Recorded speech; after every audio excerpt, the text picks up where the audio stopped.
Aquarians, let's see कि 4 फरवरी 2026 आज का divine message, goddess guidance, universal message क्या है। यूनिवर्स आपसे क्या कहना चाहते हैं, आपको अभी क्या सुनने की ज़रूरत है। अगर आज कोई सिचुएशन आए तो उसे किस तरह से डील करें। अगर ये लाइफ की आज की किसी सिचुएशन के रिगार्ड में नहीं है तो ये आपकी ओवरऑल लाइफ की किसी सिचुएशन के रिगार्ड में हो सकता है। तो जिस भी तरीके से आपसे रेजोनेट हो उस तरह से इस रीडिंग को सुनिएगा। ये सिर्फ एक गाइडेंस की रीडिंग है, कोई प्रिडिक्शन नहीं है, लेकिन क्या करना सही होगा, कैसे आप अपनी लाइफ में आगे बढ़ सकते हैं, सिचुएशंस को कैसे डील कर सकते हैं, ये रीडिंग उसके रिगार्ड में है। तो लेट्स सी कि 4 फरवरी 2026, 4 फरवरी 2026 का divine message, goddess guidance, universal message क्या है। सबसे पहले देखते हैं आज के दिन की एनर्जी क्या है। 4 फरवरी 2026 overall energy for day, sun moon Venus rising, various. Alright, thank you. Sun moon Venus rising Aquarians के लिए कैसा रहेगा दिन, ओवरऑल डे की क्या एनर्जी है।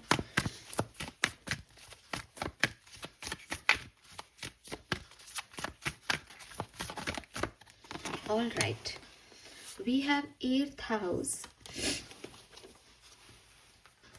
mystery, number 46. So एनर्जी क्या है, देखो 8th हाउस की एनर्जी आ गई तो डेफिनेटली बहुत सारी बातें लास्ट बर्थ के बारे में, सोल के बारे में, टैरो के बारे में, एस्ट्रोलॉजी के बारे में आप सर्च करने वाले हो, सुनने वाले हो, आपका इंटरेस्ट बढ़ने वाला है इन सब टॉपिक्स में। डेथ, लाइफ, इसके बीच में क्या है, कैसे ज़िंदगी को जीना चाहिए, ओशो की फ़िलॉसफी क्या है, योगानंद जी ने क्या कहा, बहुत सारी जो है वो आपके द्वैतवाद, अद्वैतवाद ना, इस तरह की फ़िलॉसफीज़ पे आपका जो है वो फोकस रहेगा।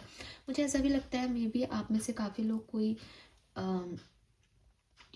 या तो सोशल साइट पे कुछ पढ़ रहे हो या कोई किताब है आपके पास, उस किताब से भी ये कहानी शुरू हुई हो सकती है। मतलब सबके लिए रेजोनेट नहीं होगा, लेकिन हाँ किसी कहीं आपने कुछ पढ़ा एक बार और फिर अब आप उसमें ही उलझ गए हो और उसी को बार बार जो है वो पढ़ रहे हो, उसके बारे में ज़्यादा जानना चाह रहे हो। स्पेशली मुझे पास्ट लाइफ का थोड़ा सा दिख रहा है यहाँ पे कि आप या तो आप ये सोच रहे हो दैट पास्ट लाइफ में मैं कौन था, या ये सोच रहे हो कि कितने कार्मिक कलेक्शंस हैं मेरी लाइफ में और ये क्या पास्ट लाइफ से आ रहे हैं, सोल कनेक्शंस क्या हैं, ट्विन कनेक्शंस क्या हैं, इस तरह की कुछ दिमाग में आपके चल रहा है। हाँ, मुझे पास्ट लाइफ का बहुत सिग्निफिकेंट मैसेज आ रहा है यहाँ पे। कोई तो सोच रहा है कि ये रिश्ते जो है मैं कहाँ से लेके आ रहा हूँ, एंड फैमिली से रिलेटेड कुछ विचार भी आपके मन में चल रहे हैं आज के दिन। लेकिन अगेन 8th हाउस आ गया तो फैमिली से रिलेटेड भी चल रहा है ना, तो ये फैमिली मुझे क्यों मिली, या मैं इन्हीं के घर में क्यों आया, या ये बच्चा जो अब हमारे घर में आया है ये क्या हमारे पूर्वज हैं, मतलब कुछ इस तरीके की थोड़ी रिसर्च वाली, एस्ट्रोलॉजिकल या कहना चाहिए जिज्ञासु सी प्रवृत्ति आपकी मुझे दिख रही है। इसके अलावा मुझे ये भी लगता है कि कुछ लोग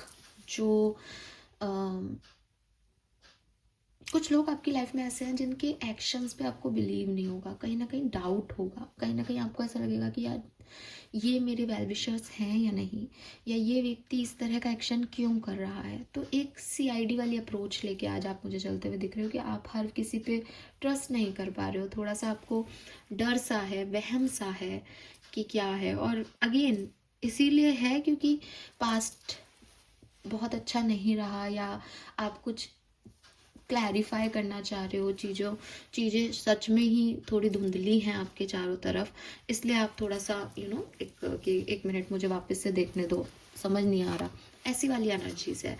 और यस, लाइफ को लेकर के थोड़ी सी समझ आपकी बढ़ रही है, या आपका ध्यान जा रहा है कि मैं इस चीज़ को और समझूं, इस इंसान को और समझूं, इस रिश्ते को और समझूं। ये अभी मुझे अभी मुझे सेटिस्फाइड नहीं कर रहा है ये आंसर, ये व्यक्ति, ये लाइफ, कुछ और है जो मुझे जानना है।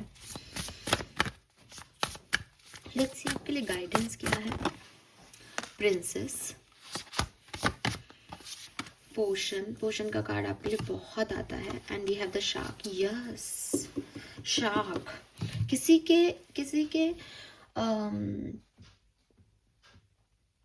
किसी इंसान के इंटेंशन पे डाउट हो रहा है।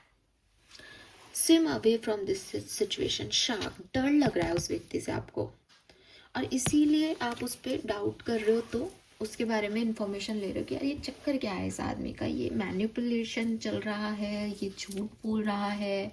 लेकिन जो आप एक नॉर्मल एनर्जी में नहीं होगी, किसी ने कहा और आपने मान लिया, लाइक ऐसा क्यों कहा इसने, ऐसा क्यों किया इसने, इसके पीछे क्या इंटेंशन है, अब क्या होगा, ऐसी वाली एनर्जीज है ना। ऑलराइट, गाइडेंस क्या है एक्वेरियंस के लिए, तो मैं स्पिरिट गाइड का मैसेज भी ले लेती हूँ। 8th हाउस और नंबर 8 का ही कार्ड है यहाँ पे आपके लिए, और आपकी शैडो साइड से भी एक कार्ड ले लेते हैं। 4 फरवरी 2026, एक्वेरियस, मेंटल कॉन्टेस्ट। ठीक है, देखो आपके स्पिरिट गाइड्स क्या कह रहे हैं। If you think you are alone, you are not. We are beside you in all challenges that you face. Trust that outside sources will always be working with you to ensure the best outcome in every situation. We have your best interest at heart. We love you. Oh my God, Aquarius. This is so beautiful. Lovely. And दिमाग और दिल और shadow side में क्या है। Strength is not from winning, struggle define strength, mental contest, control, power, repressed. देखो Aquarius, डरे हुए तो आप हो, ठीक है, आपके एनर्जी में आ रहा है कि आप डरे हुए हो। अब ये डर आपको समझ आ सकता है कि हाँ मैम मुझे इस बात से, इन लोगों से थोड़ा सा लग रहा है डाउटफुल, तो वेल एंड गुड।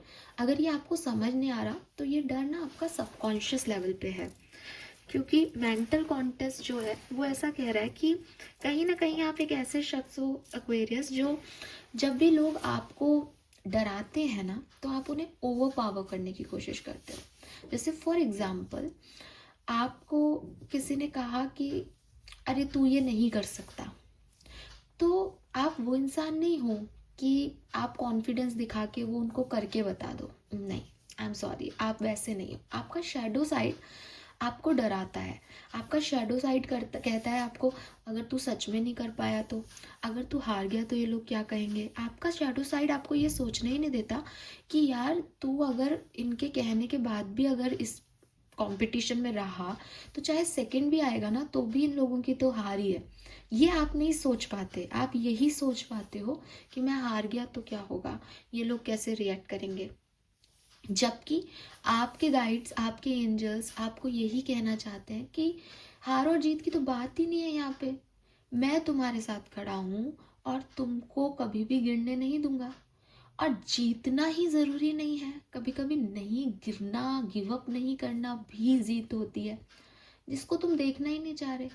तुम सिर्फ ये देख रहे हो कि मैं जीता या नहीं जीता, या मैं जीतूंगा या नहीं जीतूंगा इस सिचुएशन में। तुम ये नहीं देख रहे कि तुम्हारा ये प्रयास तुम्हें कितना बड़ा स्ट्रेंथ दे रहा है, और लोग तुम्हारे बारे में, इस प्रयास के बारे में तुम्हारी क्या बात करेंगे। तुम सिर्फ ये सोच रहे हो कि हार गया तो लोग क्या बात करेंगे। सब लोग एक से नहीं होते, कुछ लोग आपको इसके लिए भी प्रेज करेंगे, यार तेरी सिचुएशन इतनी खराब थी फिर भी तूने पार्ट किया कंपटीशन में, फिर भी तूने इतना किया, यही तेरी जीत है। लेकिन आप नहीं सोच पा रहे, लोगों की तो हम बाद में बात करेंगे, जब आप ही ये नहीं सोच पा रहे तो फिर आगे कैसे काम चलेगा। तो सबसे पहला गाइडेंस जो है इस पूरी रीडिंग का ओवरऑल, वो मतलब सारे कार्ड, क्योंकि प्रिंसेस भी ये कह रहा है कि you can be your own night, आप खुद सब कर सकते हो। पोषण का कार्ड भी यही कह रहा है दैट आप अपने आपको पहली प्रायोरिटी क्यों नहीं रख रहे। मैं हार जाऊंगा तो दुनिया क्या कहेगी, इससे आपको क्या मतलब। मैं क्या कर सकता हूँ से आप मतलब क्यों नहीं रख रहे। आप मैं को प्रायोरिटाइज क्यों नहीं कर रहे, आप दुनिया को प्रायोरिटाइज क्यों कर रहे हो अपनी ज़िंदगी में एक्वेरियस।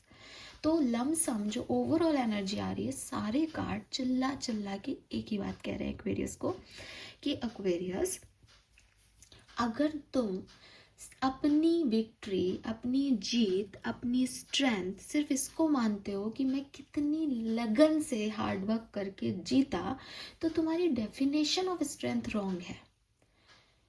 ओवर पावर करने की ज़रूरत ही नहीं है सिचुएशंस को। सिचुएशंस जैसी हैं उनको वैसे जियो, एन्जॉय करो लाइफ को। ये ध्यान रखो दैट यू आर ब्लेस्ड। दुनिया में कोई ना कोई इंसान या उस ब्रह्मांड का कोई ना कोई एनर्जी, चाहे वो आपके स्पिरिट गाइड्स हो, चाहे वो आपके गार्जियन एंजल्स हो, चाहे वो आपको बनाने वाला ईश्वर हो, अल्लाह हो, वो आपसे बहुत प्रेम करता है और वो आपको गिव अप नहीं करने देगा, चाहे सिचुएशन कितनी भी खराब आए। आप लोगों के डर से उस पे क्वेश्चन मार्क कर रहे हो कि नहीं होगा। कम ऑन यार, मतलब मूर्ख हो ना आप सबसे बड़े, कि आप इंसानों पे विश्वास ज़्यादा कर रहे हो और जो है एनर्जीज पे विश्वास कम कर रहे हो। जबकि आपको पता है कि दुनिया का कोई भी आदमी कितना भी 30 मार खा हो जाए, वो उस एनर्जी के आगे नतमस्तक है। तो आपके गाइड्स तो मतलब आप इस लाइन को ना 4 बार पढ़ो, लास्ट लाइन को, we love you, we love you, we love you. और कौन? आपके स्पिरिट गाइड्स। आपको ऐसा लगता है मैं नहीं कर पाऊंगा, मेरे से नहीं होगा, ये खराब हो गया तो, मैं हार गया तो, ऐसा करूं क्या, वैसा नहीं करूं क्या, आप कुछ नहीं रोक सकते। आप अपना फेथ सिस्टम एक्टिव करो, आप अपनी लाइफ के प्रिंस और प्रिंसेस बनो। आपको किसी एक्स्ट्रा एफर्ट की, किसी एक्स्ट्रा बंदे की या बंदी की रिक्वायरमेंट नहीं है। आप खुद अपनी ज़िंदगी को ट्रैक पे ला सकते हो, आप खुद अपनी ज़िंदगी की विक्ट्रीज अचीव कर सकते हो, क्योंकि आपके साथ तो ब्रह्मांड है। लेकिन ऐसे नहीं होगा जब आपका दिमाग ही गलत डेफिनेशंस में अटका हुआ है। क्योंकि अगर मान लो आप किसी रेस में दौड़ रहे हो, ठीक है, और आपने ये सोच लिया कि मेरे साथ तो भगवान है, मेरे साथ तो मेरे एंजल्स है और अच्छा ही होगा जो होगा। अब आप दौड़ रहे हो, दौड़ रहे हो, दौड़ रहे हो, अब आप आ गए सेकंड, फर्स्ट पोजीशन पे कोई और आ गया। अब आप जब सेकंड आए, आपने ही अपने आप को कह दिया, ओ शिट, मैं तो हार गई, मैं तो हार गया, अब ये लोग मेरे बारे में बातें बनाएंगे, इन्होंने तो पहले ही कहा था मैं नहीं जीतूंगा।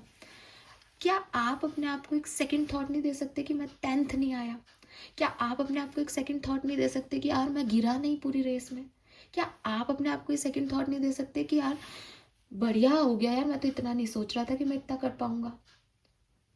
आप ये पॉजिटिविटी अपने अंदर क्यों नहीं ला सकते? और जब आप ये नहीं कर सकते, तो बाहर के लोग तो आपको जो है चिढ़ाएंगे, आपके लिए नेगेटिव बोलेंगे और आप उससे अफेक्ट होगे भी, क्योंकि आप तो खुद ही पॉजिटिव नहीं हो अपने आप को लेके।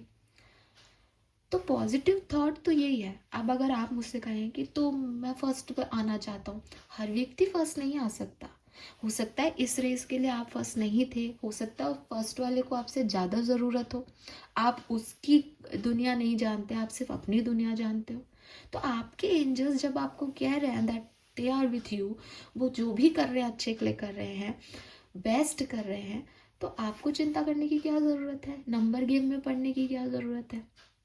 आपको किसी से बेहतर क्यों होना है? आप ये क्यों नहीं देख रहे कि यार मेरी जर्नी क्या रही? तो आपको थोड़ा सा अपना जो दिमाग है, जो शैडो साइड है, उस पर वर्क करना चाहिए। और सिचुएशन को कंट्रोल करोगे, ओवर पावर करने की कोशिश करोगे, तो अपनी एनर्जी ड्रेन ही करोगे, सिर्फ ये सोच सोच के कि उस शिट इसने ऐसा बोल दिया, ये ऐसा ना हो जाए, वो वैसा नहीं हो जाए। और सिचुएशन में सिर्फ एक चीज़ समझ लोगे कि दैट आई एम तो ब्लेस्ड, जो होगा अच्छे के लिए होगा और मैं तो ये करूँगा, इसमें मेरी स्ट्रेंथ है, नहीं करने में मेरी हार है। अगर मैंने कर दिया तो फिर तो मेरी स्ट्रेंथ ही दिख रही है इस पूरी कहानी में। ठीक है, तो गिव अप नहीं करना भी एक विक्ट्री है। इस चीज को घोट के पी लो। हारते वो लोग हैं जो ट्राई नहीं कर रहे, जो डिसीजन ही नहीं ले रहे, जो घर से ही नहीं निकल रहे। वो लोग नहीं हारते जो सेकंड आते हैं या थर्ड आता है या 10th भी आते हैं, क्योंकि उन्होंने एक बार ट्राई करके देख लिया कि ये क्या होता है। अब उनको पता है कि 10th कैसे नहीं आना, अब उनको पता है 9 कैसे आना है, 8 कैसे आना है, क्योंकि उन्होंने वो ट्राई कर लिया। लेकिन जो घर बैठा है, जिसने गिव अप कर दिया, उसके पास ये एक्सपीरियंस नहीं आया। तो आपके गाइड्स आपको ये इंपॉर्टेंट मैसेज जो है वो आज देना चाह रहे हैं।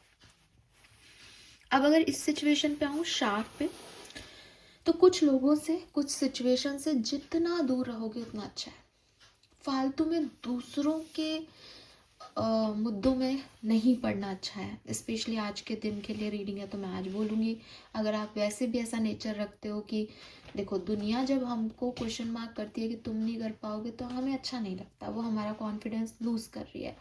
अगर मैं इस कहानी को और कंप्लीट करूं कि आपको किसी ने कहा कि यार तुम नहीं कर पाओगे, आप फिर भी दौड़े, और मैं आपको कह रही हूँ कि सिर्फ फर्स्ट आना ही जीतना नहीं होता, आपका दौड़ना भी जीत है।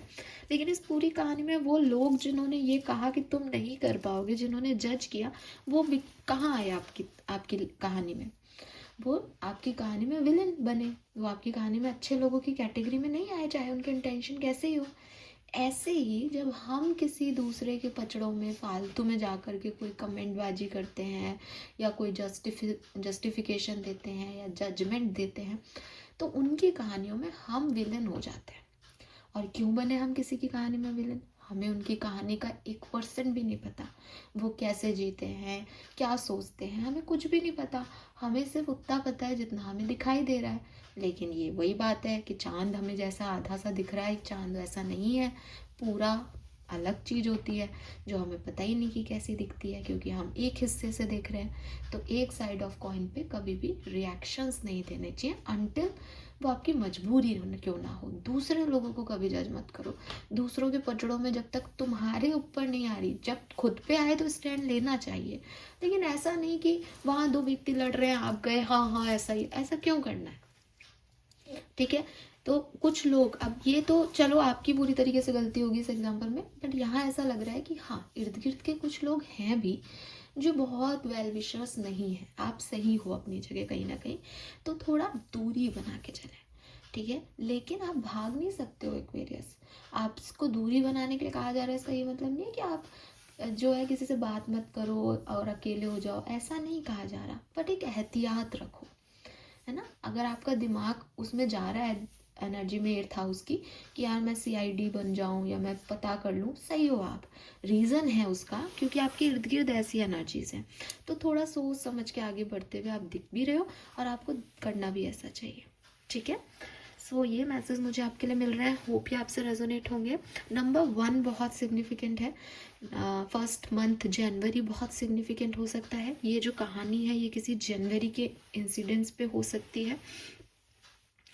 नंबर 10, नंबर 11 और 2, नंबर 8, नंबर 7 और नंबर 6, ये नंबर यहाँ सिग्निफिकेंट है।